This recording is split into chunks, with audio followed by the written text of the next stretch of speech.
In the 18th century, in the Enlightenment and the period of early modern libertarian revolutions, people like, for example, Wilhelm von Humboldt and Rousseau thought about exactly these questions.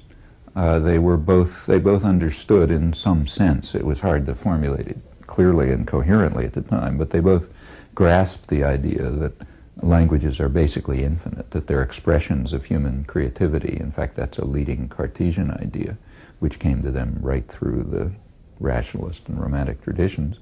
And they were also both deeply interested in human liberation.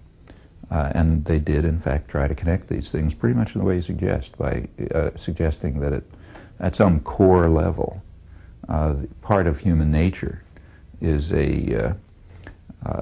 which is reflected on the cognitive side in things like language, is the capacity to produce and understand and articulate and express new thoughts without limit and without control. So the crucial fact about language use is that it's not determined by our situation. It's coming out of us as freely willed action in some sense, and continually novel and so on.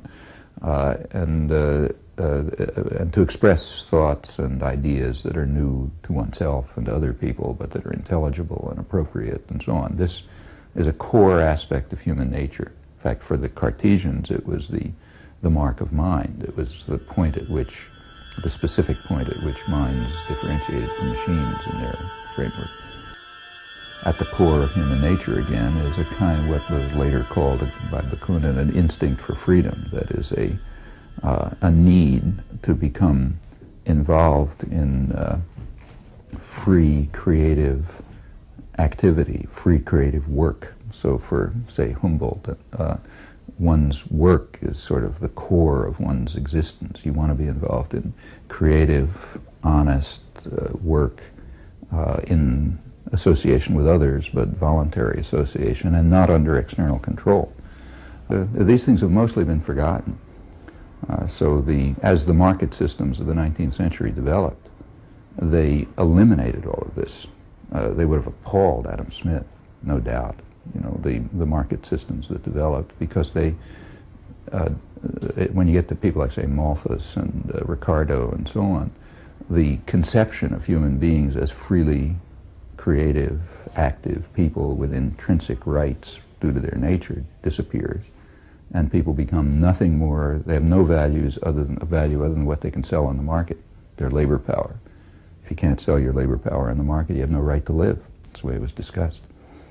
Because there's nothing to a human being other than what can be attained by sale of labor power within a market system under what become basically totalitarian structures, corporate structures, and so on. So the modern extensions of classical liberalism are very anti-libertarian, and the ideologies change, and the intellectuals change, and so on. So this tradition has pretty much been, well, if not wiped out, at least marginalized. But it's there, and it certainly can be revived. It stayed alive, for example, in the anarchist tradition, and in parts of the libertarian left.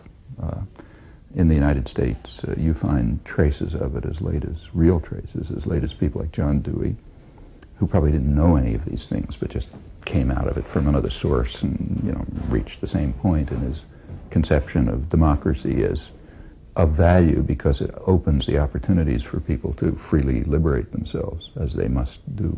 It's their sort of core in essence. In the contemporary world, you'd be hard put to find much discussion of this, unfortunately. But I think it should be revived. I think it's very significant.